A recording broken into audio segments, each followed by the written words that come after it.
existing, although informal, bridge between an EU institution and the Russian authorities.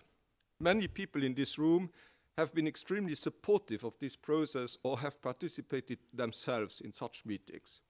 None of them has ever humiliated him or herself, but all have shown true interest in peace, honesty, and mutual understanding.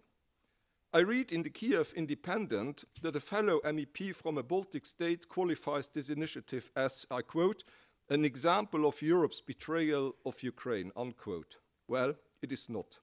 Dialogue is a chance for Ukraine, perhaps the only one.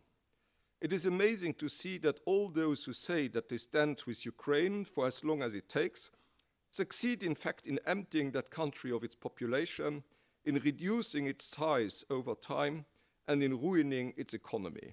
Ukraine needs negotiations and peace, not a never-ending war and ongoing destruction.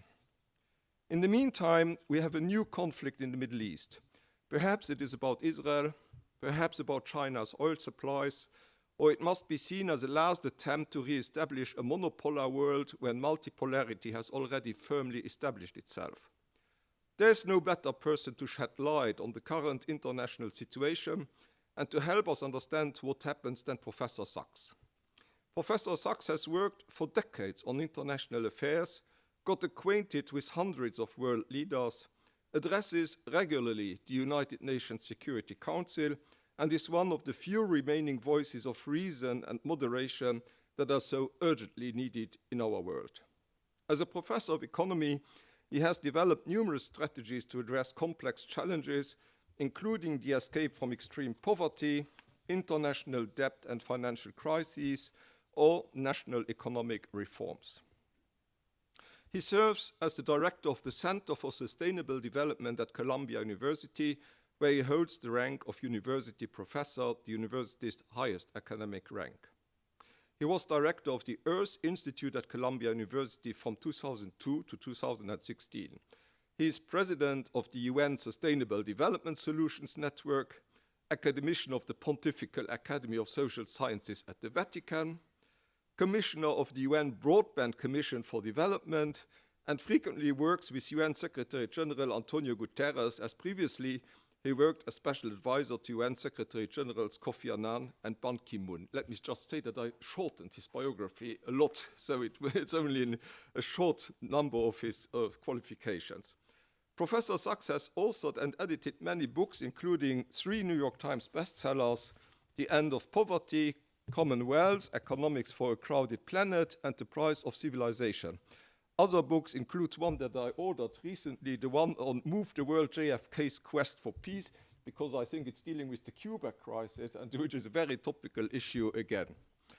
Professor Sachs has earned several prizes and was twice named among Time magazine's 100 most influential world leaders. And I don't know whether the count is still accurate. I have here 45 honorary doctorates. Maybe there are more in the meantime, and many honorary distinctions from around the world, among which the French Legion of Honor. And prior to joining Columbia, Professor Sachs spent over 20 years as a professor at Harvard University, where he also gained his academic degrees. So we are indeed very, very honored, Professor, to have you here with us today. Let us welcome Professor Sachs. The floor is yours.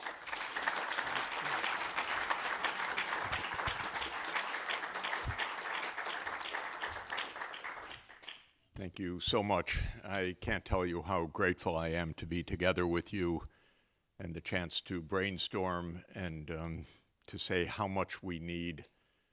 We need Europe to be a clear and true voice for peace. It isn't right now. It's neither clear nor does it speak about peace very much. But it's perhaps the most singularly important missing voice in the world. So anything that our meeting today can do to help Europe find that voice, which we know is was foundational for the European Union and was the great lesson of World War II. To find that voice again is essential for the world. Europe's voice is making no sense right now, unfortunately. There's no clear speaking about almost any issue in the world. And it's having quite a devastating effect on Europe itself, obviously. The European economy is at best stagnant, but I think that's an illusion. The European economy, unfortunately, which I regard as the most successful economy in the world in terms of producing a quality of life that the world should be amazed at, cannot support this quality of life with the current strategy, with the current geopolitics, and with the current economic strategy. It's not merely stagnation, it's actually decline, because Europe does not understand its place in the world economy, either its place in world society right now.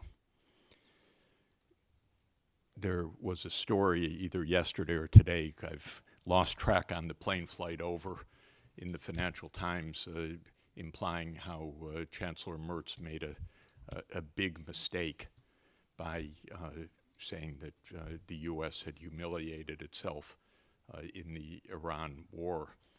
And the point of this Financial Times article was that he did not sufficiently abase himself. He broke his code. In other words, he told the truth. And he was more or less castigated by many of the commentators from all the think tanks around. How did he do this? And this is what is very sad.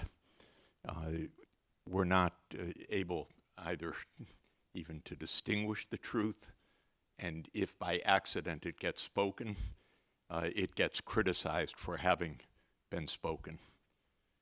At least Donald Trump did a favor for you. He took 5,000 troops out of Germany.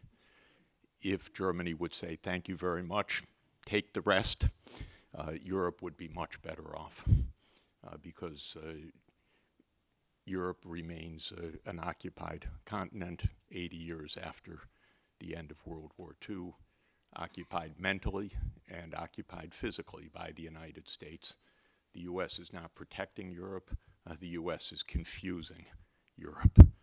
The U.S. is causing Europe to abase itself, to break all the normal relations that Europe should have with the rest of the world, to be completely confused about what's right and wrong. Just speaking as an economist, absolutely the most natural economic connection you can imagine is Russia and Europe. These are two complementary economies. When you study international trade, you learn a theory that was developed by great Swedish economists more than 100 years ago, Heckscher and Ohlin, about what makes trade. And one thing that makes trade is different factor proportions. If one place is relatively land scarce and people rich, and another place is land rich and relatively people scarce, they will trade very productively. And that's one of the mistakes that Europe has made that is fundamental. It broke the most natural trade relation with Russia.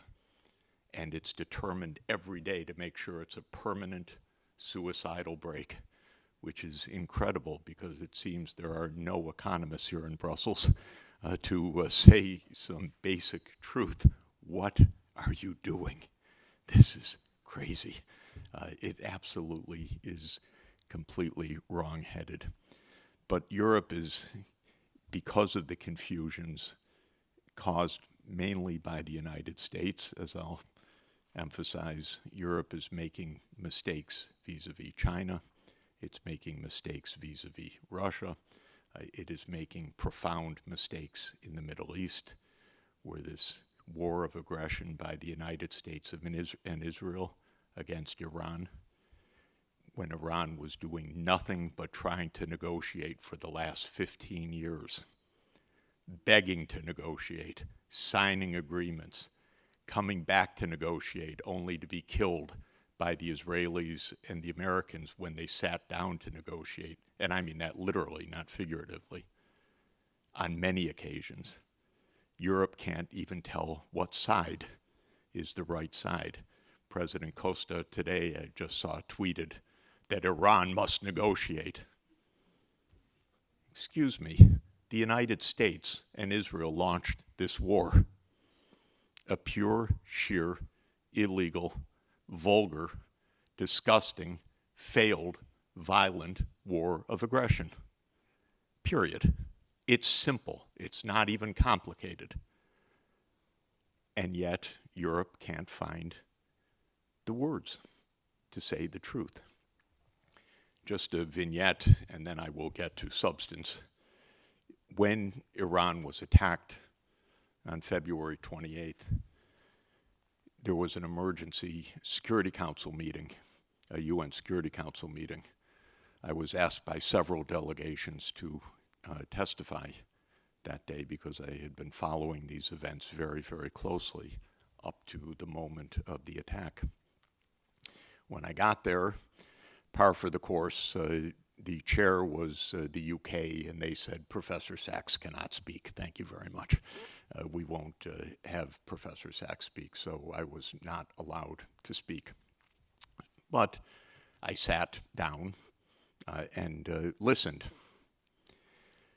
Well, this was the day that Iran was attacked. A killing of the leadership of the supreme leader and of top government officials and mass bombing. That was what had happened that day. And as we know, Iran then struck back that day at US military bases in the Gulf. So I get there, and the chairman starts the meeting, the UK, and he calls on the Bahraini ambassador first. And the Bahraini ambassador's first words are, "We're here because of an unprovoked attack by Iran on my country." I thought that's really interesting language. If George Orwell had written that, you would have put down the book and said, this guy's a miserable novelist. But he went on about the unprovoked attack, the day that Israel and the US started a war of aggression against Iran. I could not believe what I heard. I could understand it a little bit because I had been in Bahrain just a few weeks earlier, and the mindset, as I tried to warn them then, and I failed, was going to get them into a lot of trouble. But then came the French ambassador. "We are here to condemn the unprovoked attack by Iran against the countries of the Gulf." And this went on through every member of the European Union. The Greek ambassador said the same. Of course, the British ambassador doubled down. Britain will never fail us in this regard. But basically, 9 countries attacked Iran for unprovoked war. They happen to be the ones where the United States has military bases or uses the military bases of the national government. So they're basically occupied or semi-occupied countries. But I raise this because this is the level of our discourse right now. This was the UN Security Council. This is our highest hope that we don't end up in nuclear Armageddon. And they could not utter a sentence of truth. And of course, fundamentally, everyone was catering to our president, to Donald Trump. I don't know if any one of them believed any word that they said. Hard to know, because it does become inculcated, or it becomes a second nature, as Aristotle taught us. Your habit becomes your character. so I don't really know what they think, but it's all directed to the United States, and essentially all to avoid Chancellor Merz's blunder of telling the truth. The only time I've seen Europe behave differently is when Denmark was about to be attacked in Greenland. And then Europe slightly raised its head above the parapet to say, please don't attack us, Daddy. And that was the only time. This will not do. We will not survive if we can't tell the difference out loud of naked aggression and not. And we're not telling the truth right now.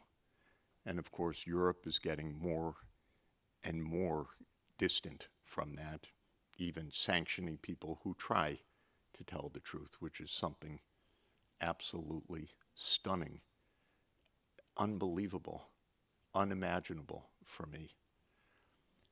I always knew my country was slightly crazy. It's gone crazier, for sure.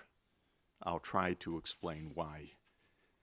But I always thought that the world of Monet and Schumann and Jacques Delors, who I was privileged to know when I was a little boy, and Romano Prodi, and many great leaders that I've gotten to know personally, would stand up and say, no, that's not right. This is what's right. And that we have lost right now. And the point I want to make is this is so dangerous for the world not to have Europe's voice, but how dangerous it is for Europe itself, even on the most nitty-gritty level, because Europe will sink the way that it's going by following the United States, which is in a dreadful, dreadful state of economic and political decay, especially political. Our system is corrupted, it's broken. We have put in place someone obviously utterly incompetent and mentally ill, and yet to this moment you're following along as if this is the real show.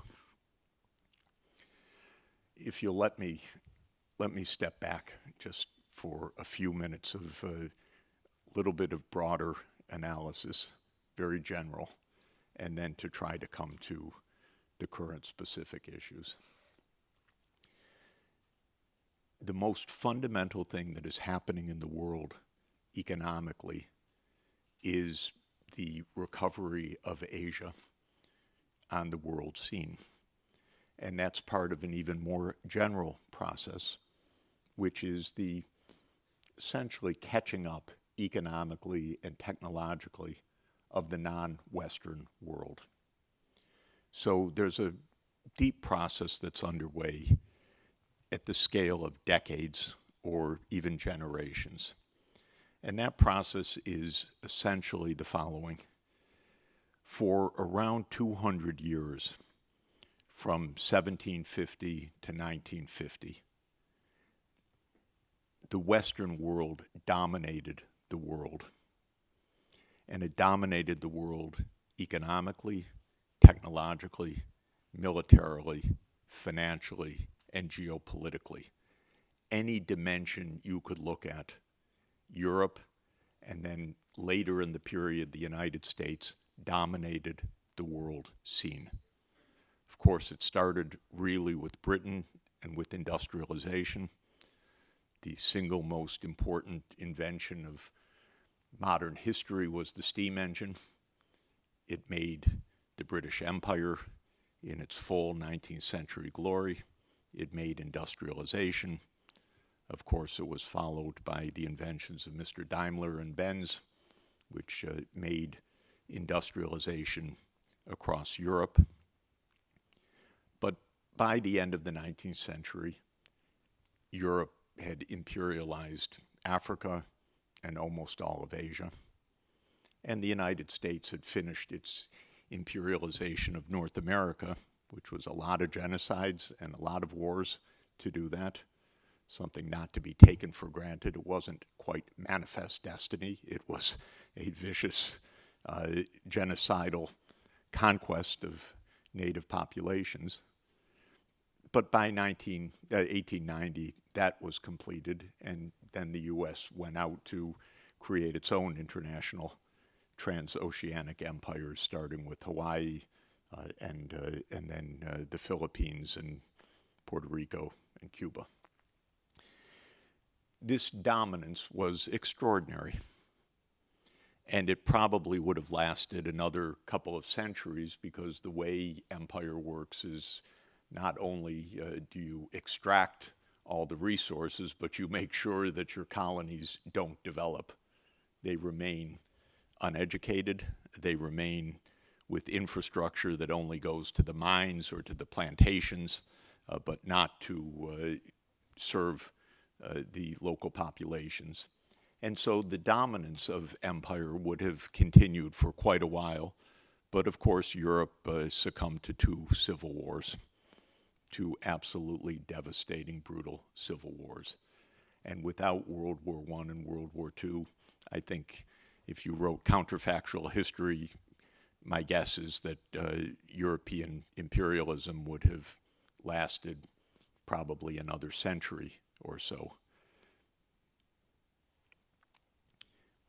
The wars came, and at the end, the U.S. essentially took over from the European empires. In some cases, literally fighting the imperial wars in Indochina when France retreated. The U.S. was rather clever, by the way, led in this period by our greatest president, and I think he was truly one of the great statesmen of history, Franklin Roosevelt. But he was also clever, which is that Lend-Lease was a lease, not a gift. So Britain was bankrupt by the end of World War II, and the United States said, "Thank you very much. We'll take your empire now," including military bases all over the world, and including, of course, the role. Britain taught the United States everything it knows, and Britain is a very ruthless political culture. It is the most violent country in the world of the 19th century. It would have remained so today. It's the greatest cheerleader of war that we have on the planet, even more than the United States itself. But it can do very little harm these days. But it still has great delusions of empire. It taught the United States what it knows. It even did some trial runs in Iran in 1953, because the overthrow of the Iranian democracy was entirely a joint venture of Britain and the United States. So that was the CIA's early training in how to take over the British imperial style. This dominance, however, also came with the end of the European empires, and that made a profound difference for the world. Because when the European empires retreated, and especially when the People's Republic of China was established after the devastation of Japan's invasion, it enabled the beginning of a catching up period by the formerly dominated colonies. And that's a basic economic process, which we call convergence. Normally, countries that are behind other countries in technology or capital intensity tend to grow faster than countries that are ahead, because they have more that they can borrow, they have more that they can copy, they can attract capital because the productivity of capital is higher when it's scarce than when it's already abundant. But imperialism breaks that. An empire keeps its colonies repressed, but when the imperial pressure is removed, then the catching up process can occur. So even with the U.S. taking over a network of military bases around the world, largely from Britain, or copying from Britain, and creating the largest archipelago of overseas military bases in world history by far, countries were still able to begin to breathe. And the most important reality was that starting in the 1950s, Asia began to achieve economic development. And that's measured traditionally by the GDP per capita, which grew in Asia already starting from the 1950s faster than in Europe and the United States. And when China began its real reforms after the first 30 years of very shaky start of the PRC, because a lot of things happened, the Cultural Revolution, the Great Leap Forward, and many difficult instabilities. But when China's reform began in earnest in the late 1970s under Deng Xiaoping, the growth rate of China rose to 10% per year. And that means that the Chinese economy was doubling every 7 years. And that occurred for 40 years. So China achieved around a 40-fold increase of its economic output. And by doing so, it became the largest economy in the world. And Asia overall achieved this kind of economic development, and other countries as well. And Russia, after the end of the Soviet Union, had a calamitous 10 years. I was a witness to a lot of it. The most important thing I tried to do was to rather naively get the West to help Russia. That was my assignment. I failed miserably because I did not understand at the time that what I thought was the greatest opportunity for world peace was viewed as the greatest opportunity for unipolarity. Instead, the U.S. had no interest in a revived, stable Russia. It had every interest in a crushed and perhaps divided Russia, as Kaja Kallas dreams openly to this day that maybe Russia will be broken apart in pieces. That was the American policy objective. In any event, Russia, starting around 2000, began also a quite swift economic advance. Incidentally, at the time, based on strong trade with Europe. Very natural two-way trade between Russia and Europe, mutually beneficial. This was a good period for both sides. And the point that I'm making is that economically, the world rebalanced considerably. In 1980, I just looked up the data, if you add the gross domestic products of the Western countries, the US, the European Union, UK, and Canada, it was about 55% of world output. Today, it's around 30% of world output. And a lot of the increase is Asian increase, which went from around 30% of world output in 1995 to 50% of world output in 2025, a 20 percentage point increase of share. All of this is very important for two reasons. At an economic level, without question, we are in a multipolar world in which the Western dominance is over. It was an artificial dominance. It came because of lots of historical accomplishments and accidents that put Europe into a technologically dominant position in the world by as I said, the middle of the 19th century, certainly, but even as early as 1750, I would say. But that was an accident of history that basically ended in the second half of the 20th century, slowly, step by step. For me, I've been studying this for 50 years now.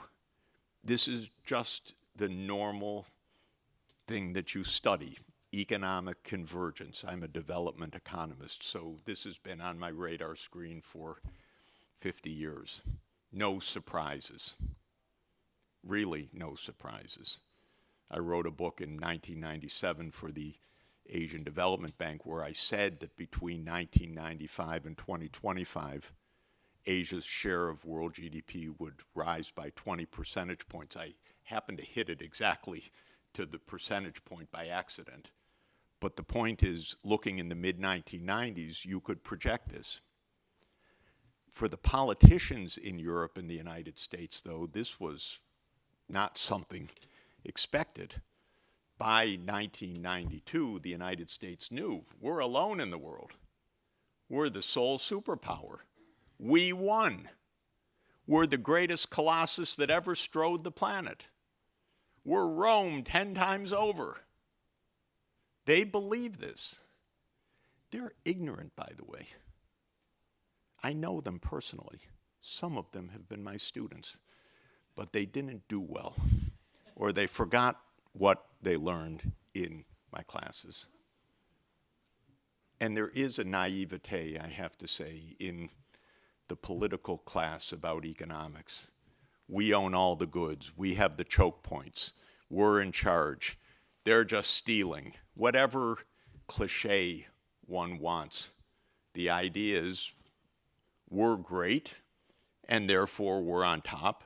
And because we're great, we're going to stay on top. And so the idea in the United States and in Europe, made by the United States, I would say, is that the Western world dominated and would continue to dominate. Russia was a nuisance, a third-rate power, a gas station with nuclear weapons, as the joke and the cliche and the stupidity was endlessly repeated. China assembles our toys and our products and our fabrics, but nothing to worry about. We are the unipolar power. We are the indispensable nation. And that is what brings us to our world today. There is a fundamental gap between understanding and reality. And that gap is what can get us all killed. The gap is widened because we have absolutely the most stupid, incompetent, unstable, probably demented leader. The last one was just demented. This one adds many other features. I'm only speaking clinically. So the gap is very, very large right now. What does the United States think that it's doing in general? There's been a playbook, basically, since 1945. And the playbook is, we will be number one, and we will stay number one. And in 1945, these geniuses thought, we have the atomic bomb, and we'll have that monopoly for 30 years, and that will be our key. Like most such predictions, that prediction lasted 4 years, till the Soviet Union developed its atomic bomb. Then Edward Teller said, well, we'll have the thermonuclear bomb, and that will give us a monopoly. That one lasted a few months. Mr. Sakharov and his colleagues were very, very clever indeed, as there are clever people all over the world. So there are no choke points. NVIDIA is not a choke point. ASML is not a choke point. There are no choke points in technology. People learn, they innovate, they study, they reverse engineer. Yes, they steal, like all of our countries do. That's how economic development works. Ideas spread, they diffuse. And these days they diffuse very rapidly because there are a lot of smart people around in all places, by the way. And there's no monopoly on intelligence, and there's no monopoly on training, and there's no monopoly on technological expertise. But since 1945, the goal was hegemony, primacy, dominance, unipolarity, you name it. The Cold War got in the way and nearly brought us to extinction in October 1962. It's really, by the way, an episode everybody should understand completely, because the most important point of the episode, three important points. There were two very human leaders on both sides, Kennedy and Khrushchev. They saved the world, number one. Number two, they communicated with each other. Without the back-channel communications, the world would have ended. And the third point to understand is that after Kennedy and Khrushchev agreed to end the crisis, the world almost ended when a captain of a disabled Soviet submarine ordered the launch of a nuclear-tipped torpedo, which under U.S. military doctrine would have led to the full response of the U.S. nuclear arsenal, led by a true psychopath named Curtis LeMay, who was itching for a nuclear first strike.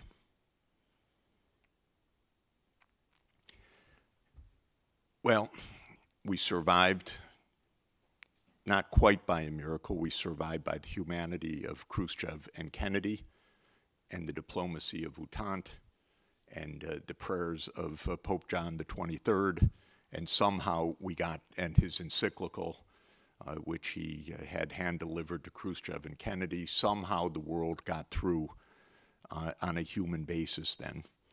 And then arose the greatest statesman of our time, reviled in his home country.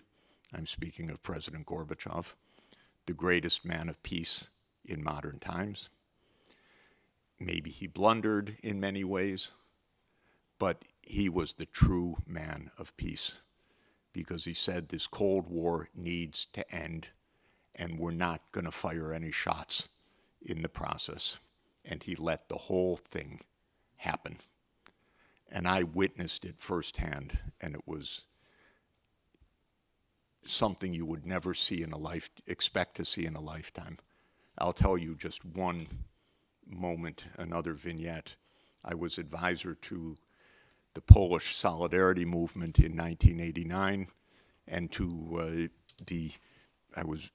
happened to find myself very deeply involved in the political transition to a democratic government in Poland. I helped design the economic side of the equation. And one day I was back in Boston, and I called Adam Michnik, who was one of the leaders of Solidarity, who was negotiating with Jaruzelski, with the president of Poland, the communist president. And Adam Michnik said to me, do you know who I just spoke to? I said, no. He said, I spoke to President Gorbachev. He called me. I said, he did? Yes, he called me. He said, you young fellows should be in the government. And I told President Jaruzelski that. Gorbachev was brokering the democratization of Eastern Europe. And he was offering peace, the European common home, from Rotterdam to Vladivostok. And he meant it. And it was the greatest gift that the world could imagine. A nuclear superpower saying, we put down our weapons, we put down our missiles, we end our military alliance, we just want peace. That's what was on offer in 1990 and 1991, and I became an advisor to Gorbachev in 1991, just before the putsch, and I became an advisor to Yeltsin in the fall of 1991, and Yeltsin was exactly the same way. We just want peace. One point everyone should understand, because it's very propagandized. German unification was based on no NATO enlargement, period. Unambiguously so. As many times as it's denied, they're liars. Because when Helmut Kohl spoke to Gorbachev on February 10, 1990, he said, we will not take advantage of you with German unification. NATO will stay in its place. And a month ago, Paul Keating, the former Prime Minister of Australia, just gave me a call out of the blue to speak. And he told me, Jeff, just after the February meeting, I was with Helmut Kohl. And I asked him, I said, Helmut, you got German reunification agreed. What was the quid pro quo? And Kohl said to me, Paul Keating says, no NATO enlargement. It's straightforward. It's repeated 100 times in documentary records and speeches by Genscher, in memoranda, in speeches by the head of NATO. It's only absolutely the lying of the United States and Europe which denies this most basic fact. Even aside from the legalities, by the way, NATO expansion was a terrible idea because of the provocations it would create. But it was also a commitment that it wouldn't happen, and a very clear commitment. And I don't want to keep us completely back in history, but it's worth your watching a remarkable interview when we used to have real television in the United States, and you could actually have an intelligent debate. I mean, on the mainstream media. There are lots of wonderful outlets now, but they're not the broadcast media. But we had a public television, and we had two wonderful reporters, McNeil and Lehrer, and they had a news hour where they would do a detailed interview. And in 1994, they interviewed Jack Matlock, who was the last U.S. ambassador to the Soviet Union, and Henry Kissinger. And the question was, should NATO enlarge?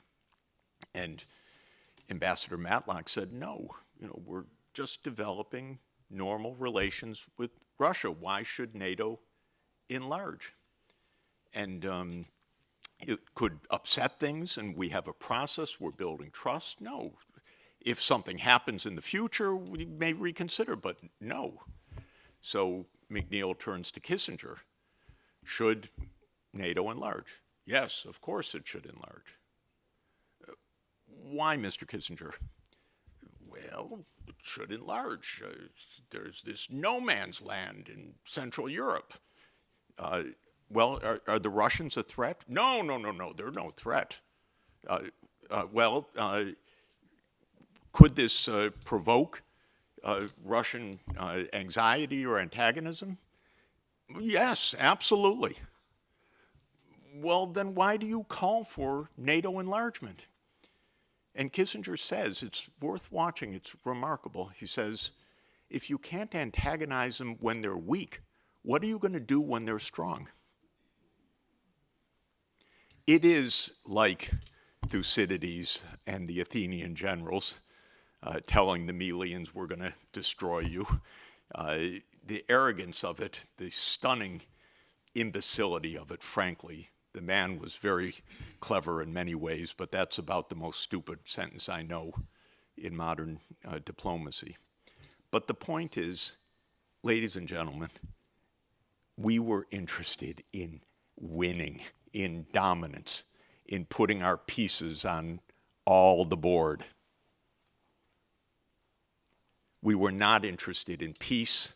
We were not interested in mutual respect. We were not interested in following our word at all. We were the sole superpower.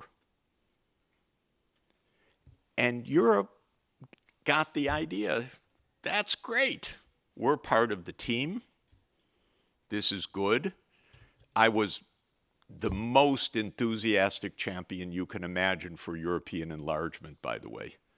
And when I wrote the first plan for Poland at the instruction of Mr. Jacek Kuron, who was one of the Solidarity leaders and became the first Minister of Labor of Democratic Poland, he said to me, Mr. Sachs, I don't know economics, you just write anything you want.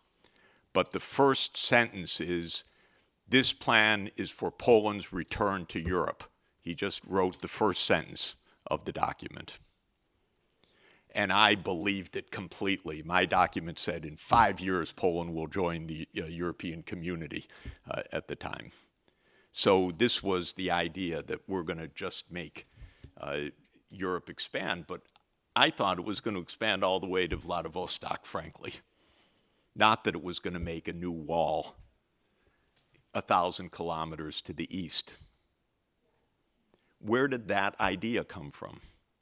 That idea came from unipolarity. The idea was break Russia. As clear as can be, that was the idea from the beginning. And the U.S. has a good habit of saying these things out loud if you look in the right places. So this was said by Zbigniew Brzezinski. It was written in his book in 1997, The Grand Chessboard, and it was written in his article, A Grand Strategy for Eurasia, in Foreign Affairs magazine in 1997. Both worth reading. In 1997, he gives the timetable for Ukraine's accession to NATO in 1997, saying it will be between 2005 and 2010.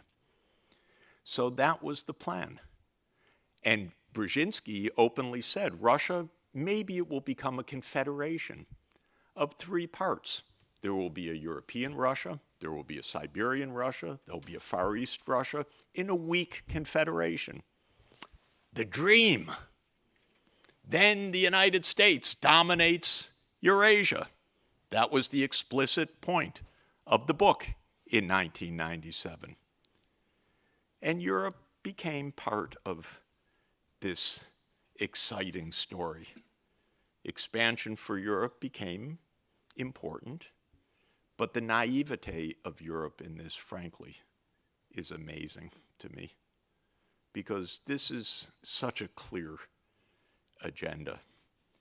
And what Europe got out of going into war with Russia is mind-bogglingly wrong-headed and mistaken that it would fall into such a trap. The Europe that invented Ostpolitik, the Europe that understood that the continent should come together, the Europe that made the Helsinki Final Act, lost everything because now the American hegemon, our daddy, is going to take care of everything. And that's how you got into the Ukraine war. The U.S. played this game. My current colleague at Columbia University, just as a measure of what's happened to our universities, is Victoria Nuland. She handed out the cookies and the billions of dollars for the overthrow of the Ukrainian government. By the way, I'm accused of many things about Ukraine, but I advised the Ukrainian government in 1993-94, President Leonid Kuchma. and I have tried my best to help Ukraine all this period. But the main thing I told them was stay neutral. Look at the map. And how many dozens of times did I repeat Henry Kissinger's adage that to be an enemy of the United States is dangerous, but to be a friend is fatal. And that's Europe right now. Europe's a friend of the United States. The US is not a friend of Europe, by the way. And it hasn't been a friend of Europe all along. For decades, the US was intent on making sure that Germany and Russia would never form a strong economic bond or political bond. Because the economic connection of Germany and Russia is the most perfect economic connection imaginable. I dreamt of it in 1991, believe me, when I was advising both Gorbachev and Yeltsin and explaining how Russian industry was going to be retooled, and it was going to be retooled with the best engineering in the world, which is German engineering, and how this is going to be mutually beneficial. And of course, the United States would be horrified at that kind of idea. We're trying to break Russia. We're not trying to help Russia, much less for Europe and Russia to get together. So you were led into the most absurd, tragic, avoidable conflict. And to this day, you can't get one honest word out of the commission or your external affairs people. I can't even speak to Madam Kallas.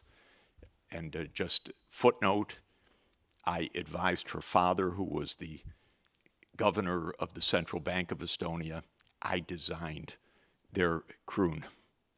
It was one evening in a bar in Tallinn, and we spoke for a few hours about, I explained how a currency board works, and the next morning, Prime Minister Mart Laar said, we'll do it. And they did it the next month, and it was a stable currency for the next 15 years till they joined the euro. It was a good evening. It was very productive. They gave me a high national honor, and your external affairs leader will not even speak to me, and hasn't agreed to. Mr. Borrell fired me summarily the day that I said that Nord Stream was destroyed by the U.S. We don't know. Maybe the Ukrainians with the U.S. help did it. I'm not sure. I tend to think that it was just the U.S. It was a pretty complicated operation. But the day that I said that, Borrell said, we don't talk anymore. So this is a strange situation of no truth. One thing to alert you to that I'm going to talk about the current moment. From the Russian perspective, the approach of NATO was not good. It means U.S. bases and weapon systems on the border. And already by 2004, it was in the Baltics and on the Black Sea. And they had read Brzezinski's book too. They knew the timetable. And President Putin said at the Munich Security Conference in 2007, stop now. Do not go further. We get it. You've already expanded. You've already violated every promise you made. 7 more countries in 2004. Stop. Of course, the United States doesn't stop. It has its project. And so in 2008 in Bucharest, the commitment was made. You can watch the death of Europe from the first day to the second day of that conference when Chancellor Merkel says, I give in. I blocked a map, it was called, a plan for accession to NATO, but I'll agree to the final statement that Ukraine and Georgia will become members of NATO. She writes it in her memoir that she knew that this was the path to war with Russia. But the point that I want to add is that in 2003, the U.S. unilaterally abandoned the Anti-Ballistic Missile Treaty. 2002 or 2003. Maybe 2002. Anyway, somebody could check it. This was a very, very decisive event because that was a great stabilizer. And the U.S. started to put in the Aegis missile systems, first in Poland, then in Romania. And it would not even commit not to put them into Ukraine. And so from the Russian point of view, this is just evidence. You want a decapitation strike. Would the U.S. ever make a decapitation strike? Well, yes, obviously it would.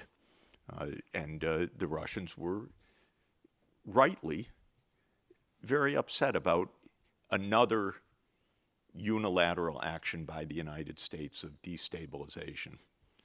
Then the coup, then the Minsk agreements, and Europe just behaved miserably at every single stage, couldn't tell the truth, wouldn't see the Russian side at all, wouldn't engage in diplomacy at all, wouldn't defend the Minsk agreements, as both Hollande and Merkel have subsequently said, the agreements that would have stabilized the situation in Ukraine by giving autonomy to the Donbas region.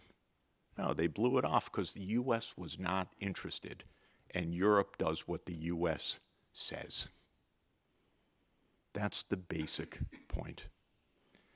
And this has gone on basically until today. The war in Ukraine could have easily been avoided at any moment. Up until February 2022, the invasion could have been avoided. I begged Jake Sullivan in December 2021, just say NATO's not enlarging, avoid the war. Jake Sullivan, who's not very clever in my book, said, oh, there's not going to be a war, Jeff. Don't worry, there's not going to be a war. That's what I heard in an hour of begging, avoid a greater escalation. They don't know how to do it. And then in April, an agreement was nearly reached. And Michael von Schulenburg, who's here, has written the absolute most wonderful account of the end of those negotiations, which the U.S. and UK nixed and told the Ukrainians, don't sign an agreement. That's true, by the way. As much as it's denied, it's absolutely true. And I was curious enough, I flew to Ankara to speak to the Turkish diplomats, and they gave me a full account. And one day, the Ukrainians just said, no, we're not negotiating anymore. Just walked out. And this is what Europe is fighting for? Is there just one iota of recognition and honesty about what this is?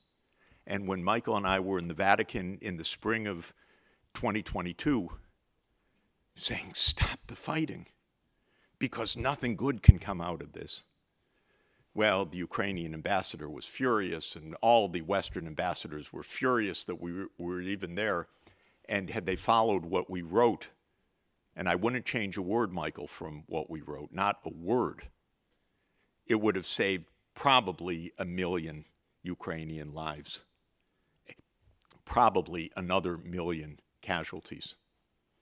But Europe is standing up for Ukraine by killing all the young men and maybe even deporting the people in Europe right now, which is against international law, by the way.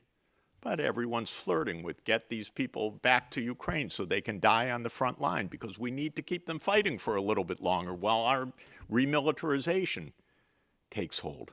Can anyone believe how this is going? Come on. This is absolutely unacceptable. Let me just say a few words about Iran and what's happening right now.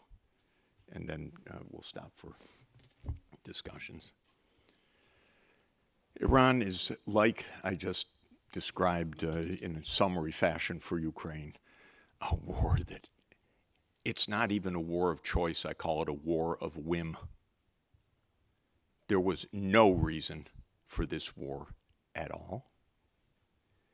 It was based, I think, if I try to understand it, on a completely, let us say, failed plan of Mossad, that there would be a decapitation and an Iranian leader would arise that would say, "Daddy, I love you. Thank you for killing the supreme leader. We're so grateful. Now we're free and we hand over our sovereignty to you, Israel and the United States." That seems to have been the scenario. Very plausible, by the way. But that seems to be what happened. So what is this war about? It's not about nuclear weapons. If you were interested in nuclear weapons, you probably would not kill the religious leader who for 30 years said, "Don't have nuclear weapons." You probably wouldn't start by killing that person.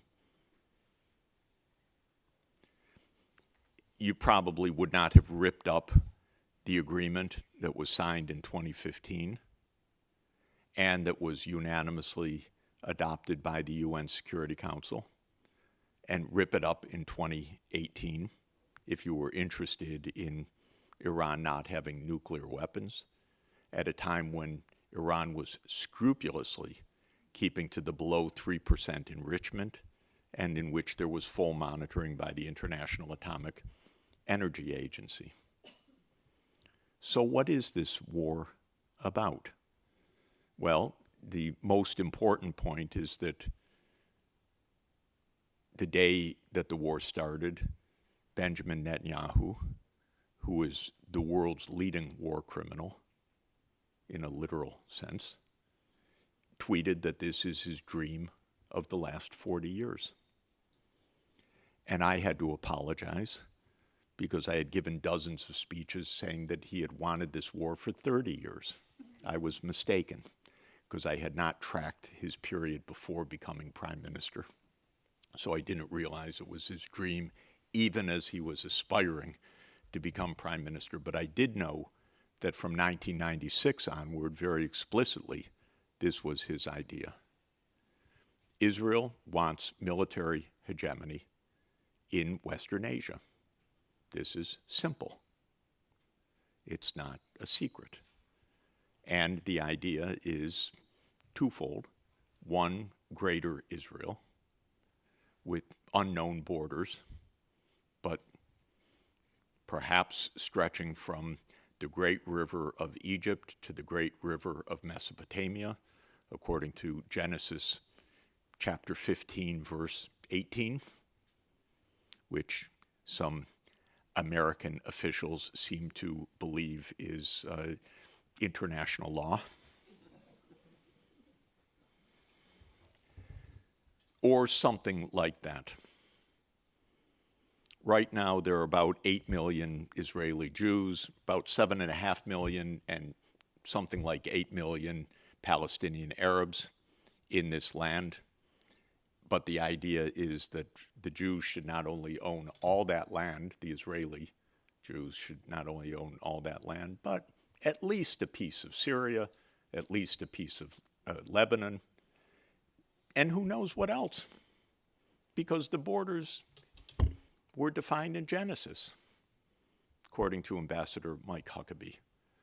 They certainly weren't defined anyplace else, according to the United States and Israel, because they've never stated what their borders are, just greater Israel. So that's been the idea. And the nasty, pesky problem of all those Palestinian Arabs, well, you have to kill them or expropriate them or exterminate them or ethnically cleanse them. That's not so hard. It's all in the book of Joshua. So Joshua's our hero. Why don't we do that? And that's the dream.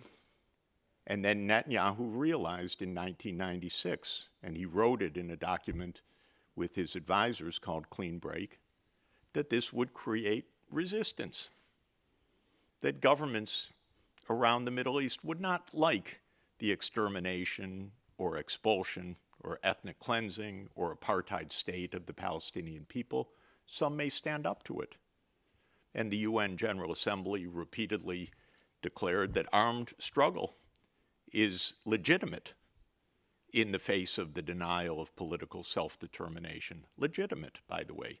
That's UN General Assembly voting almost every year, back in the 1980s, back in the 1990s. So Netanyahu knew this is going to mean war. We're going to have to overthrow a lot of governments to get our way. And we know that the list was 7 countries that was promulgated in 2001, right after 9/11, or probably well before 9/11. We don't understand that event exactly either. But just to say that 7 wars to be fought in 5 years was given to General Wesley Clark, who had been Supreme Commander of NATO forces in Europe under Bill Clinton. And he looked at the list. He said, oh, whoa, yeah, we're going to do this. Where'd that come from? Well, it came from on high, he was told. And the list was Libya, Sudan, Somalia, Lebanon, Syria, Iraq, and Iran. They left off Yemen. But they listed the wars. Iran was the big one to come. But they decided they would start with Iraq because politically it was the most sellable. Then they had to figure out, how do you sell this war, this Iraq war? So they did focus groups in the Pentagon in the fall of 2002. A guy named Abe Shulsky, believe it or not, working with Mr. Doug Feith and Paul Wolfowitz. What a cast. Hollywood could not cast these villains. And they decided that weapons of mass destruction would be the great sell. So that was not a misunderstanding. That was a PR operation. A pretty damn flimsy one, I would say. Watching Colin Powell that day, I said, that guy's lying on national television, which was, I didn't feel great about it, but it did not seem right to me, what he was saying. And of course, it turned out to be worse than I thought.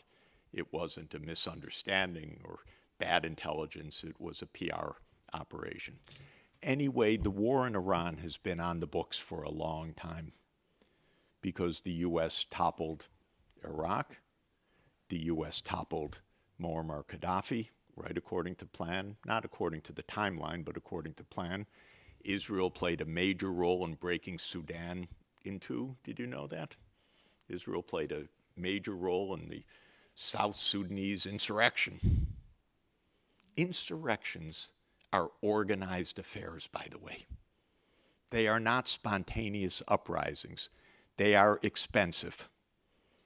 They are produced by the CIA or Mossad or other intelligence agencies.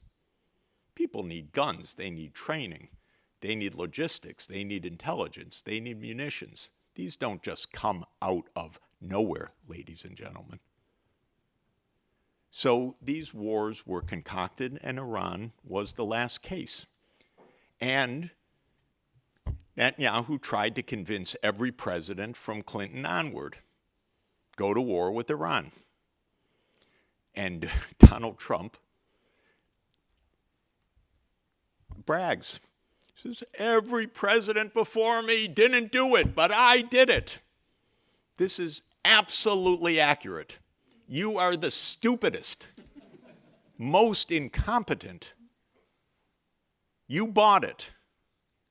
And apparently in the room, when Netanyahu and the head of Mossad were pitching this to Trump, people were smirking in the room. And that's even of Trump's sycophants, who are not the great geniuses of our society. They knew farcical, unlikely. But apparently what they had in mind was a one-day operation. This is the best I can think of it. Trump decapitated the government of Venezuela. It seems like it was partly an inside job in Venezuela. So it was insiders and Trump, and they took one person away, and the regime basically stayed, but it became pro-US. And it seems that that was the model for Iran.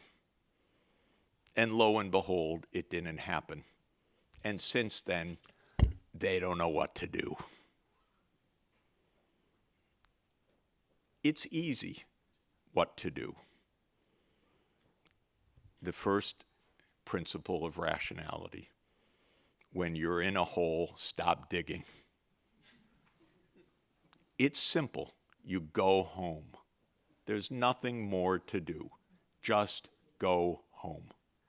What, Iran's going to invade the Gulf? I don't think so.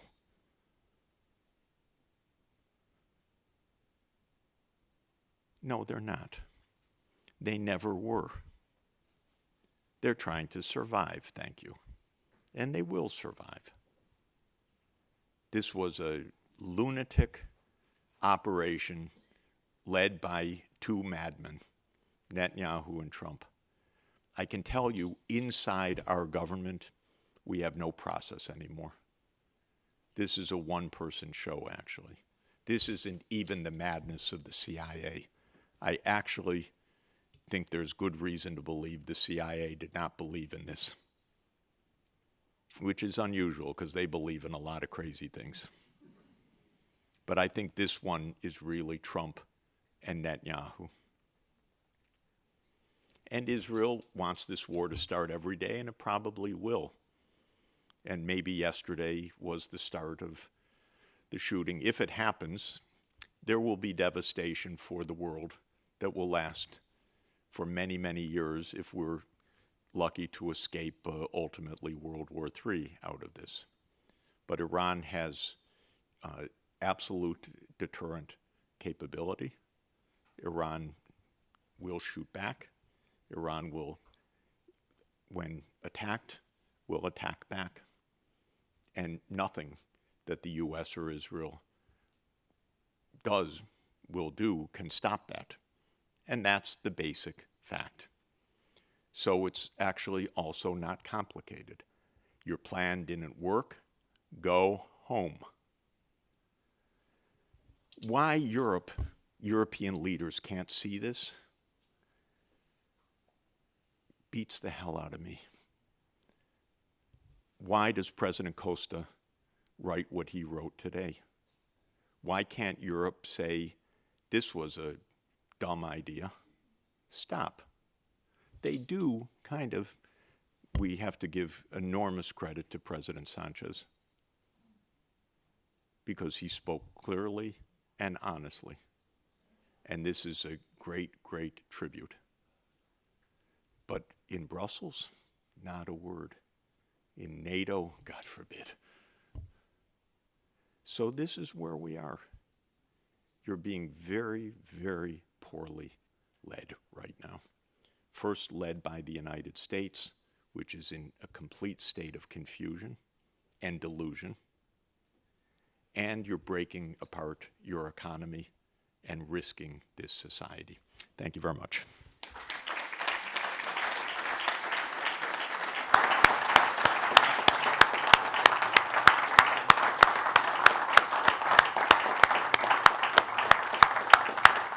Well, thank you, Professor. This was indeed a very, very impressive tour d'horizon with very many historical elements, personal experience, which makes it even more convincing, and of course an excellent analysis of many of the problems that we are faced with today. I think that there are probably many questions in the room. I might start off, and I see already Stephen already has a question. I would like to start perhaps with two questions and then pass on the floor to Stephen Bartulica. The questions that I would like to ask you, now we see that NATO probably is in decay. We have seen that it seemed to be extremely strong even a few years ago when Sweden and Finland joined NATO, and we had the impression now this alliance is stronger than it ever was. And actually what we see now is that the United States are slowly withdrawing, that we have even territorial claims by the United States against another NATO member, that Ukraine probably was the bridge too far, which has brought so many elements that are weakening now the alliance. And seeing this, what can be the future of European security architecture when this NATO is not a credible deterrent anymore, credible international organization? And the second question, maybe I would like to come to the Monroe Doctrine, because this is something that President Trump and many important politicians in the United States often quote, maybe not entirely correctly from a historical point of view, but it is a very important element in nowadays United States political thinking. But is it realistic? What do the people in Latin America think of the Monroe Doctrine? You are going to Brazil very soon, and I cannot imagine that people in Brazil, which is a big power, BRICS member, are now enthusiastic to come again under the Monroe Doctrine from the 19th century. So this idea of a revived Monroe Doctrine, how does it come over in Latin America in general, and what will be the implications of this strategic concept in America? Great. Well, security starts with diplomacy and with a security architecture. It doesn't start with the military. And the first thing is that we are in a multipolar world. We're in a multipolar world, and Europe should have active diplomacy with all of the major powers to help elaborate an adequate security, an inclusive security for the whole world, including for Europe. So the major powers right now are the United States, which threatens to invade Europe, and that's no joke. Russia, which does not threaten to invade Europe, incidentally. China, India. And these are the major powers. Europe, in another way, should be one of the great powers, but it's not exactly the way it's configured and the way that it is that it acts, because it's basically a dependency of the U.S. security system right now, and very confused at that, I would say. But Europe's security depends on relations with Russia that do not lead to a war. Russia's security depends on China remaining an important, stable partner of Russia. China's security depends on a world at peace, because the last thing China wants is a global war. They have another 30 or 40 years of development that they are intent on accomplishing. And as you observe Chinese diplomacy, they're not wanting to break things apart or to confront the United States or to launch wars. China's last war was mid-January to mid-February 1979, which was a one-month war with Vietnam that involved, followed up Vietnam's attack on Cambodia. Other than that, China doesn't fight wars and doesn't want to fight wars. It does want to be an economic success, and it wants to develop China, and it's doing so peacefully. But the point is, China does not want Russia invading Europe either. Not that Russia has any intention of invading Europe at all, nor could it.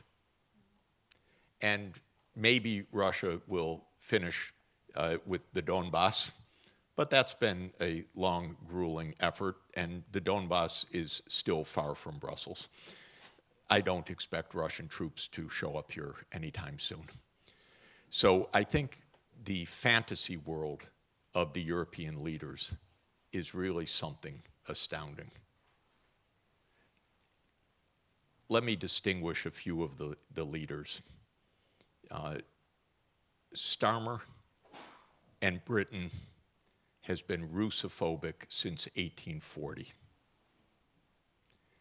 They probably will never get over this.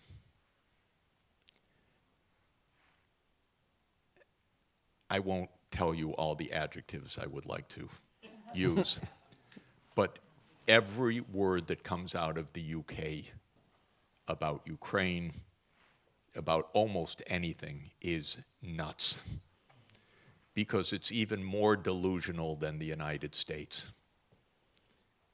It's like, for me, the Monty Python skit where the knight has had all his limbs cut off, but he's fighting on. I'm Britain. And that is Britain. So I put them aside because it's noise.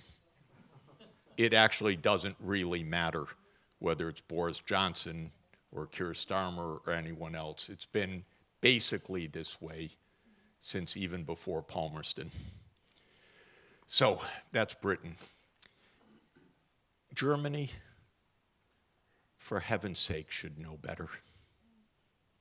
It is the job of a German chancellor to call the Russian president. Period. No joke. Period. Germany has some responsibility in this world.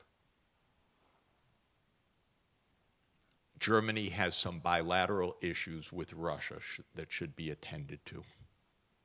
I'm not talking about revenge. I'm talking about peace. And the biggest mistake of Merz is that he did not pick up the phone the first day and say, I'm the new chancellor of Germany and I would like to have a discussion with you, President Putin. Because that's his most important job in the world. The most important job for Germany, the most important job for Europe, the most important job for the world. And he failed that. And this is the most important point. France, it's another interesting story. Somewhere between Napoleon and de Gaulle. Oh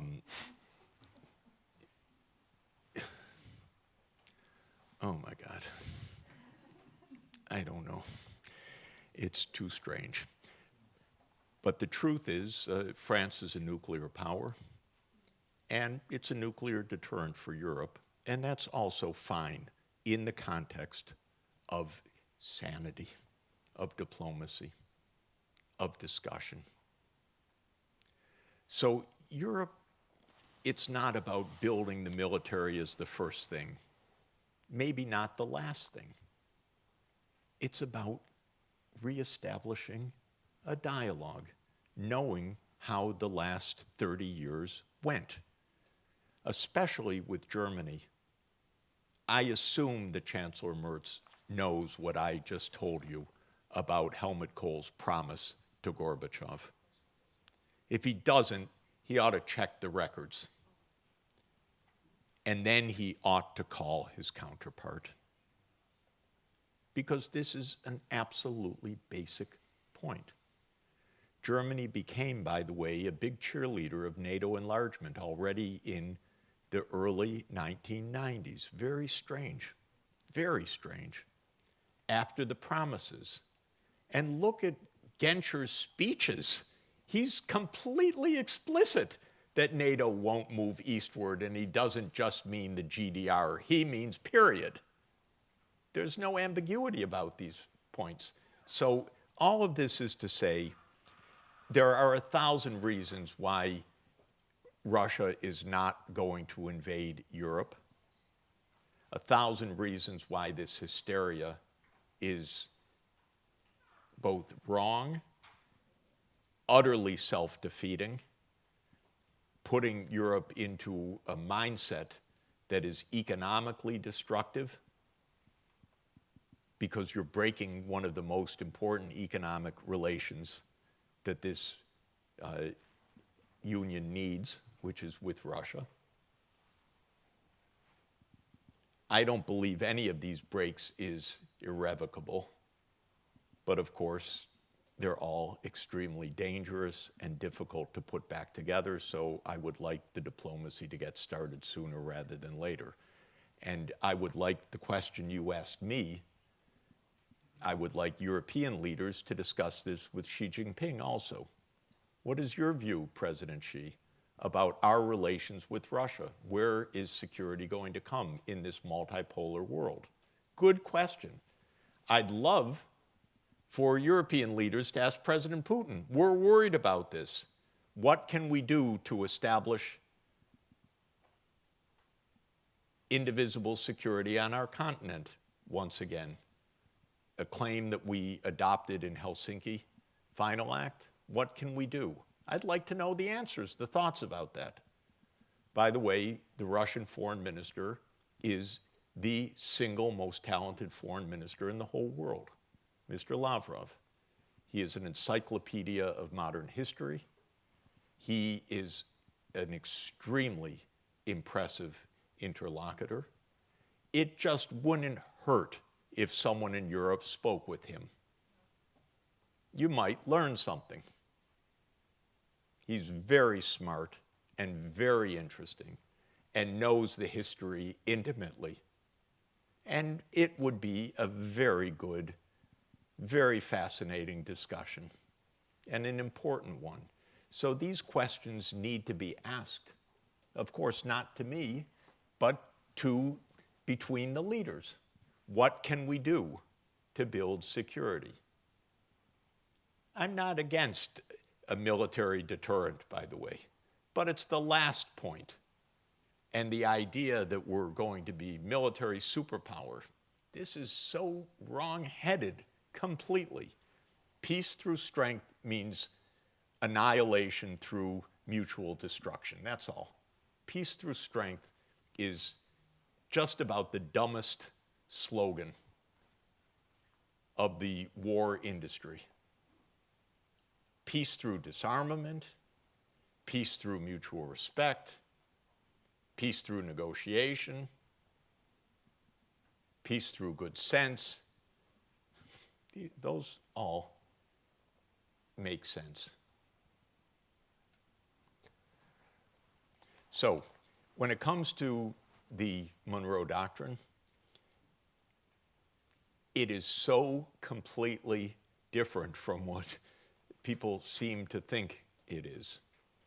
The Monroe Doctrine was a message to the Congress by James Quincy Adams in 1823 that has a few paragraphs on foreign affairs where it says, in the aftermath of the wars of liberation of the Spanish colonies, that European powers should not come to establish new colonies in the Americas. That's what the Monroe Doctrine says. And it says in the paragraph that follows that the United States will not meddle in the affairs of Europe. It's both reciprocal and it is about Europe not establishing new colonies in the Americas. That's the Monroe Doctrine, 1823. There was the Roosevelt corollary in Theodore Roosevelt, not Franklin Roosevelt. And the Roosevelt corollary, because this was the high imperialism moment of the United States until now, was that the U.S. will be the policeman of the Americas. This was the corollary of the Monroe Doctrine, that the U.S. will police the Americas if there's egregious bad behavior. We will take charge because we're the regional hegemon. And this was in the aftermath of an event in 1902 when Venezuela defaulted on its debts and European gunboats came and shelled Caracas Harbor to get debt payments started again. And Roosevelt said, we'll take care of it now. And from then on, the U.S. toppled governments in Latin America for the next 28 years until the sixth cousin of Theodore Roosevelt came to power, Franklin Roosevelt, and he essentially rescinded the Roosevelt corollary with what was called the good neighbor policy, where he said the United States will not unilaterally intervene in the affairs of the Americas. And under Roosevelt and following, they built the institutions of what became the Organization of American States. And the idea was a mutual collective security, but not American unilateral intervention. Didn't last very long. In 1954, we overthrew the government of Guatemala, incidentally, because they were trying to do a land reform which went against United Fruit Company, which was represented by the law firm of Sullivan and Cromwell, which was the law firm of John Foster Dulles, whose brother was Allen Dulles, the head of the CIA. So this was just business, ladies and gentlemen, nothing more than business. And John Foster Dulles, remember what Churchill said about him, dull, duller, Dulles. So this is what transpired. So Trump has his own corollary that has nothing to do with the Monroe Doctrine, and maybe spins a yarn from the Roosevelt corollary. And Trump's doctrine in the national security strategy last year is, we own the Americas, thank you. That's the summary. We will determine who you trade with. We will determine who gets investment. We get the first rights on any deals. We don't tolerate Hong Kong companies. Hutchison, of all companies, the owner is a Canadian citizen, by the way, Hong Kong. We don't take the security threat of port services by a Hutchison company in the Panama Canal. We are the United States. Of course, we reserve the right to have military bases in 80 countries around the world, but we don't accept a port services company in the Canal Zone. Could someone other than a Columbia professor call bullshit? Come on, please. A collective bullshit. Okay, this is what we're facing. This is just, it's true. It's so stupid. It's unbelievable that grown-ups do this. And they kill people as a result of this. And then your leaders say, that's normal, Daddy. We love you. Come on. So it's nothing to do with the Monroe Doctrine. It is some fantasy of hegemony, but of the crudest sort. Roosevelt, even, he said in 1905, I think it's 1905 or 1904, I think it's 1905, he said, of course, we'll only do this in extremis. You know, countries should take care of themselves. Trump says, in extremis, we do it when we want. You want to make a deal, you come to us first. Literally, it's said in the doctrine. We get first rights on every deal in this continent. This is crazy. This will not stand, but it will make a mess for quite a while. So that's what that is. Fantastic answer, thank you. I have three colleagues, Professor, who have now asked for the floor, I would guess, or I would suggest, if you allow, that we take the three questions together, because we have another 10 minutes, so that, so that you can perhaps react to the three of these questions, and then we have, unfortunately, to close the debate, because we do not have the room for any longer. So the three colleagues who have asked for the floor and that I have recognized are Stephen Bartulica from Croatia, and then Andrej Dostal from the Czech Republic, and Thomas Geisel from Germany. So please, Stephen, your question first. Thank you. So, Professor Sachs, thank you for your lecture. Very sober analysis, I would say, especially concerning Europe. I want to thank Ferdinand for organizing this. I have a comment and then a question. My comment, you had high praise for President Roosevelt, FDR, and for his statesmanship. I come from Croatia. I think this would be echoed throughout Eastern Europe. Many of us feel that the decisions made at Yalta were deeply wrong, a miscalculation, I would say. The relationship at the time, the power dynamic was certainly on the side of the United States, and I think far too much of Europe was given to the communists. That's, I think, the mainstream view in most of Central and Eastern Europe. My question is on Iran and the potential implications for Europe if the war escalates or just simply continues as it has now with the blockade of the Strait of Hormuz. Can you imagine a scenario where Europe now, after Orban's defeat in Hungary, will be funding again the government in Kiev, but at the same time, because of the necessity of new energy, will be forced to buy again Russian oil? So Europe will be simply in kind of a vicious circle where it's basically funding both sides and doing tremendous harm to itself. Is this a scenario that's plausible, that's likely? What is your view? Thank you very much. Could you please pass on the mic to Andrei? Thank you. Thank you very much, Fernand, and thank you very much, Professor. You were speaking about past and present, but I would like to ask about future. And correct me if I am wrong about the correlation of forces. Basically, the high productive forces moved to the Asia, mostly to China. The biggest consumer market will be soon the Chinese consumers. The biggest population are the billions of people out there who, with all due respect, there are like 4 Chinese for each American, very hardworking, 3 Chinese per each European, 10 Chinese per each Russian. So this is the center where everything will happen. And now, the war between Russia and Ukraine is having one effect. It is blocking the integration of European Union, perhaps as a junior partner, into the Euro-Asian trade. Is there something which could be done with us and the Asians, and of course Russians and the Ukrainians, but mostly us and the Asians, to get this conflict sort of out of the table? Thank you. Thank you. Could you hand the mic? Thank you.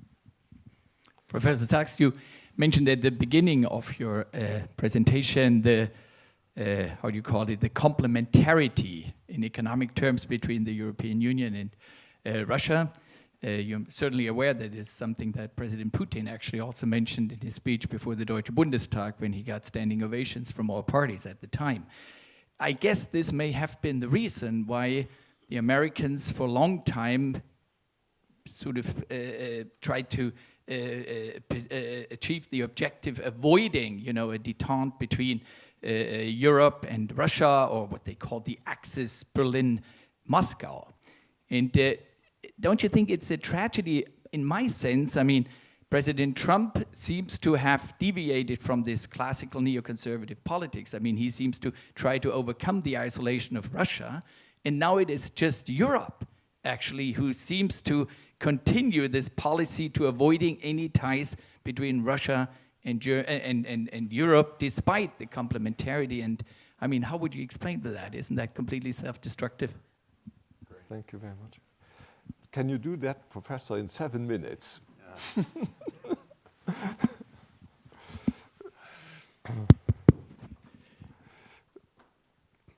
You know, the Cold War needs to be understood more clearly, both for the question of Yalta and for the question of today. The Cold War was not something in fate that the war against Hitler ended, and now the Soviet attempt to dominate the world came. What actually was the critical point for Europe was the question of the future of Germany. And more important than Yalta was Potsdam. In Potsdam, it was agreed that Germany would be a neutral country. and that it would be neutralized, and the Soviet idea was that it would be demilitarized. This was a splendid idea, and it would have avoided the division of Europe. The Soviet and Russian security idea is safe space from Europe. From Napoleon, from Palmerston, from Churchill, from interventions in 1917 after the Bolshevik Revolution, which was a big war of Western intervention across Russia, completely forgotten today. But the Russian idea of security is a security space. And the way that that could have been done was if the threat from Germany was not to be revived. Russia, Soviet Union had lost 27 million people, the worst calamity in history over this period. And this was 1945. And immediately, Churchill wanted to go to war against the Soviet Union, Operation Unthinkable. That was not just a thought experiment, that was a real question to his, the military staff. Could we fight a war starting this summer? Churchill had many sides to him. Already by Roosevelt's death, which was April 12th, 1945, the US military was taking in Nazi leaders and Nazi scientists to build an anti-Soviet effort. This also started at the same time. If Potsdam had been achieved of truly a neutral Germany, I think that the division of Europe would have been avoided. And when that failed in 1947, 48, the United States decided to build the Federal Republic of Germany. It decided to launch NATO in 1949. Stalin tried one more time in 1952 for the idea of a neutral Germany, and that was the Stalin Note. And the Soviets put it into action in 1955. The Stalin Note was rejected by the United States, but it was mostly rejected by Adenauer, actually, quite interestingly. Adenauer did not want a reunified Germany that was neutral. He said, I'd rather have the Federal Republic than a neutral Germany. And when he was asked why, he said, because I don't trust the German people to do the right thing. So Adenauer was actually the opponent of German reunification in 1952. The Soviets tried one more time in 1955 with Austria. The Austrian State Treaty in 1955 said permanent neutrality in return for the Soviet troops leaving Austria. It worked. Austria became reunified, and the Soviet Union never bothered Austria again. Russia never bothered Austria again. Austria lived happily ever after as a rich, prosperous, best strudel, absolutely wonderful, wonderful place. As neutral, exactly. So Yalta was not quite the giveaway. The tragedy of our world is that there were no anti-hypertension drugs in April 1945 because FDR died at age 62, and had he lived, he was a genius and he could manage Stalin. And he could, I don't mean manage in the manipulate, I mean he could negotiate with Stalin. And Stalin respected him and he respected Stalin. And he would have dealt with Mao Zedong the same way. Because for Roosevelt, it wasn't labels. Roosevelt understood power and he understood peace. and he wanted the major powers to be at peace with each other. But he understood limits, but he understood that you could collaborate also. He was a great genius. Truman was Truman. He was a mediocrity. Maybe, I think a nice man probably fundamentally, but not smart enough not to drop the atomic bomb twice, and not smart enough to be able to keep the military-industrial complex from arising, and not smart enough to avoid the National Security Act of 1947 or the NSC 68 in 1950, which put the US on the path of the Cold War. So my point is there was nothing inevitable about the occupation. I'm married to a Czech who knows the realities of Europe and the divisions, so there's nothing that is, I think what I'm saying I don't think is naive or historically unfounded. I think Europe could have done differently, and I think Adenauer chose a divided Europe in 1952 with the West in and the US in. He chose that consciously over the, quote, risks of a neutral Europe. This, I think, was really a huge blunder. As he said in this famous, there's a wonderful book written about this in detail of all the archival material. And it was not that he didn't trust the Soviet Union. He did not trust the German people. And this was the big mistake. The reason I think that it's relevant to the question of why is Europe resisting Russia is, if it were not for the Eastern European countries, Europe would figure this out, actually. So this is Poland, it's the Baltic states, and so on. It's hugely wrong. Not only do I not have anything against those countries, I worked with every one of them. I helped them. I set up currencies. I set up central banks. I helped advise them. I have awards from many of them. But they don't understand. All they think of is, we hate Russia. Look what Russia did to us.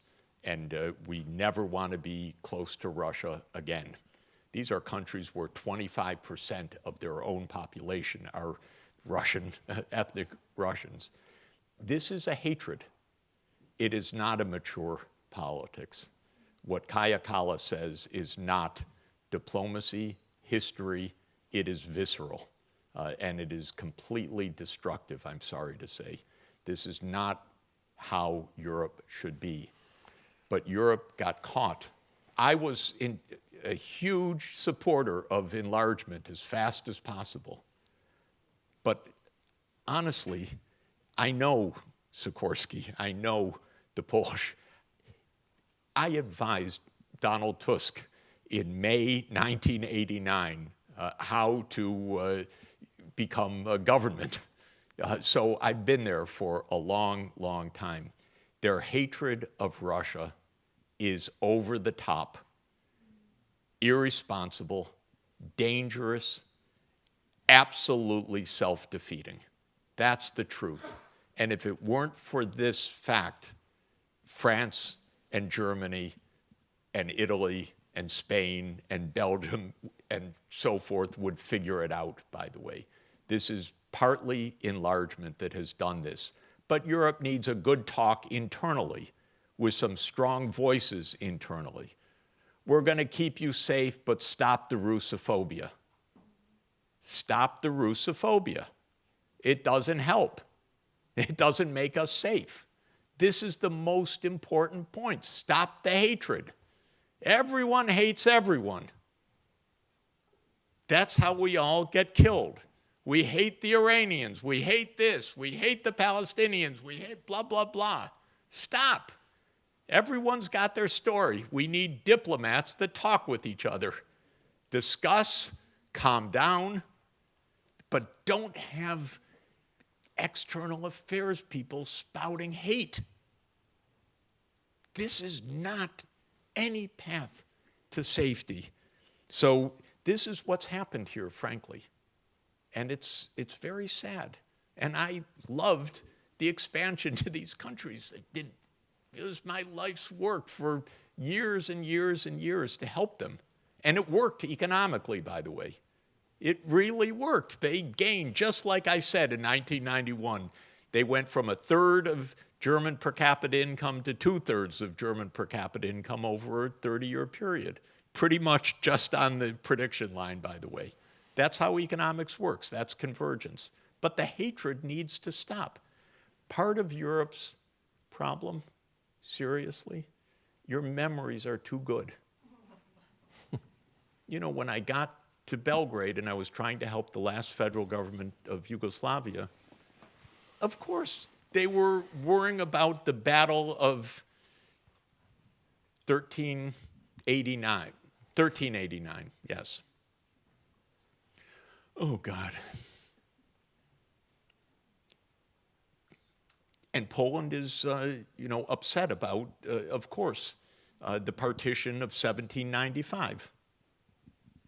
Give it a rest. Give it a break. The wisdom of my wife, which I will share, is that while Santayana says that those who forget history are condemned to repeat it, Sonia says those who remember history are condemned to repeat it. So I advise you, a little forgetfulness could go a long way. So just to mention. Finally, on Europe's economic vocation. Europe is falling behind all the cutting-edge industries now. Partly it's massive distraction of war, crazy way to spend money when you should be building AI and building digital Europe and many things. Crazy to be wasting your money on military things right now. The war would stop diplomatically, you'd be safe, and you could spend your trillions of dollars usefully rather than throwing it away. So this is one point. Europe has all the capacity to be in the front range of the technologies of the future, but Europe's giving it all up.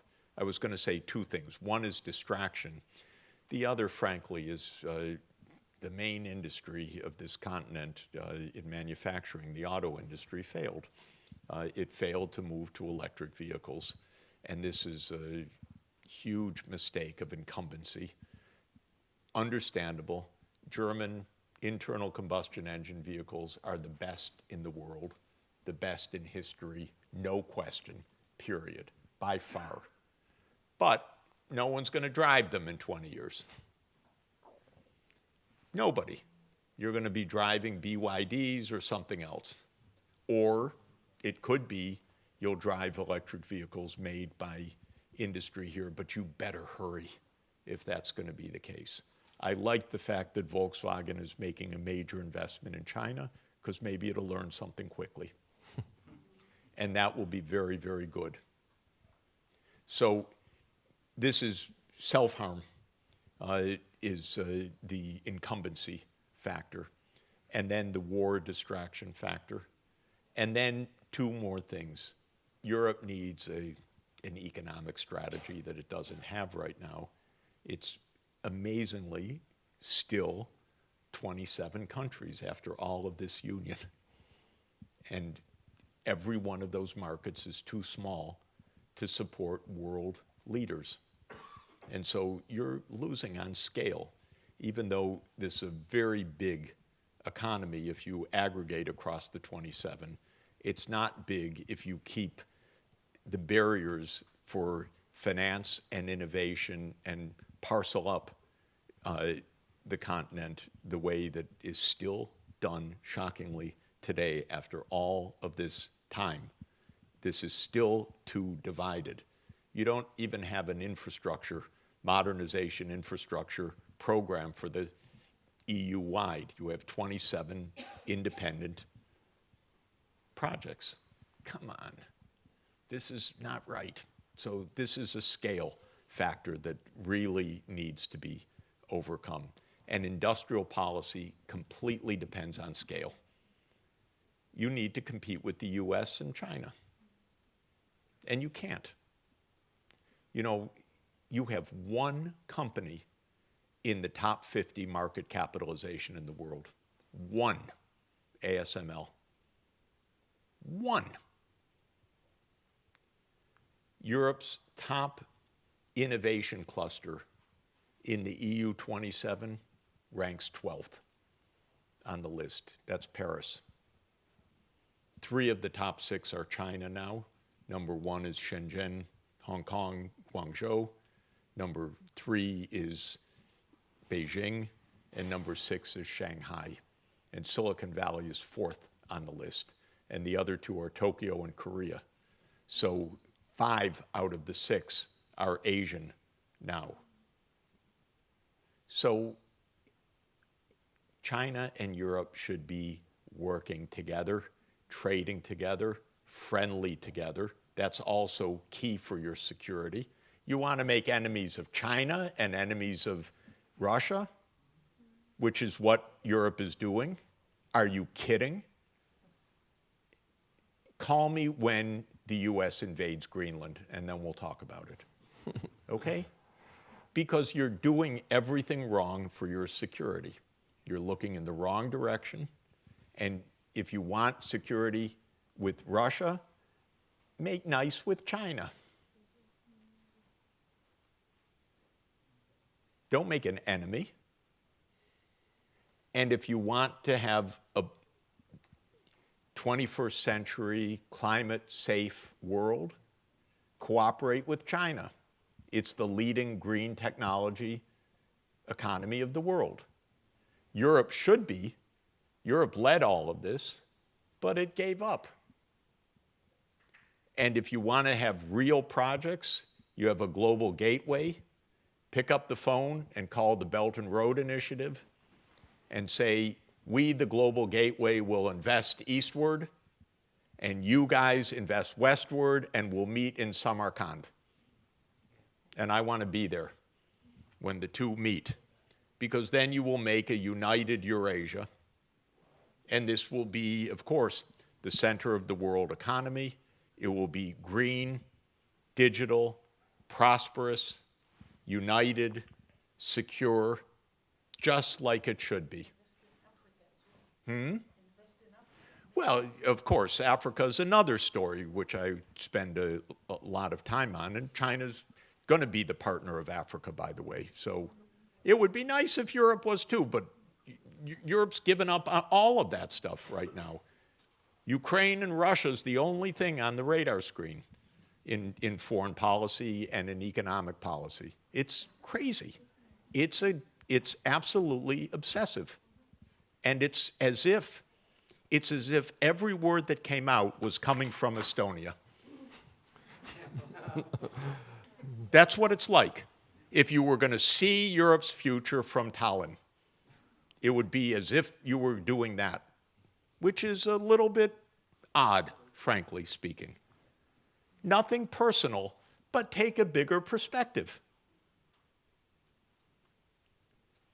So the relationship with China would be extremely fruitful and positive. I'm a big fan of China. They have managed extremely well. They want peace. They want cooperation. They want green, digital technology. They would love partnership with Europe. And Europe remains, I'll end where I started, the highest quality of life in the world. You figured out a lot of things about social justice, about fairness, about how to make a modern economy work for the whole population. You have the highest life expectancy. You have great universities. You have great scientists.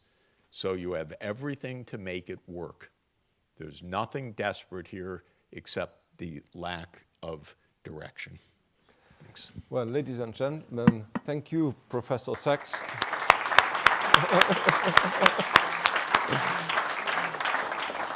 I have a small souvenir also for you.